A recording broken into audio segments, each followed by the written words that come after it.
in Texas, I think it's Carter Smith has this great line, Texans love Texas so much, they're loving it to death. And so what is happening is there's a confluence of bad tax law, especially over the last 10 or 15 years, and poor planning that's fragmenting our ecosystems as this intergenerational transfers are made at every generation. In the next 10 to 20 years, there's going to be trillions of dollars in value changing hands. And Texas will have a big chunk of that value because land is very valuable here. And if the planning isn't done correctly under the current law, then we're going to see much more of this fragmentation. So husband and wife have 1,000 acres and they've got 4 kids. What do? Well, gee, we treat the kids equally. When I die, when wife and I die, they each get 250 acres, right? Well, you can see how it doesn't take many generations before people are living on postage stamps or there's tremendous family conflict. And this gets us to the intersection between conservation planning and estate planning. Remember, we're talking here about legacy land. If we're just talking about a bank account somewhere, those are easy assets to deal with in the event of disability or death. We're talking about legacy land. Legacy land are lands that people have an emotional connection with. They love their land. That's why they've come to you to protect it.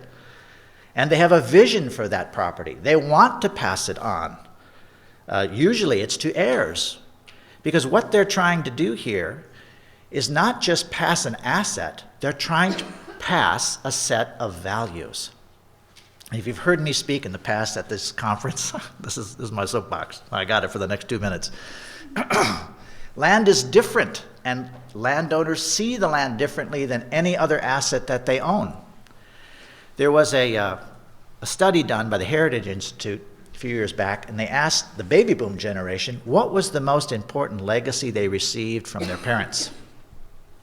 Now, these people that ran this survey had a hidden agenda. They wanted the respondents to say the money, because they had a financial plan that they were prepared then to offer, okay? So they were looking for data to support the marketing of their financial plan. They did this big survey. Baby boomers, what's the most important legacy? The money came in 7th. What came in the top 3?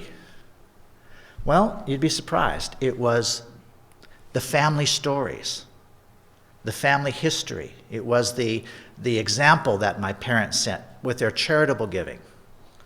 It was their community service that they taught me. That was the most important legacy. It kind of restores your faith in humanity, doesn't it?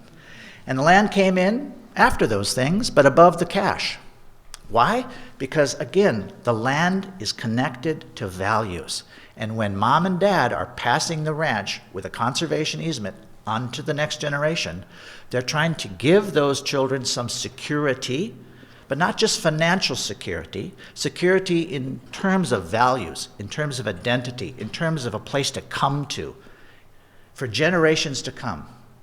And that's why land is so different in this context, and why your work, working with landowners to protect land in this way, is so important and such an important part of any estate planning that we do.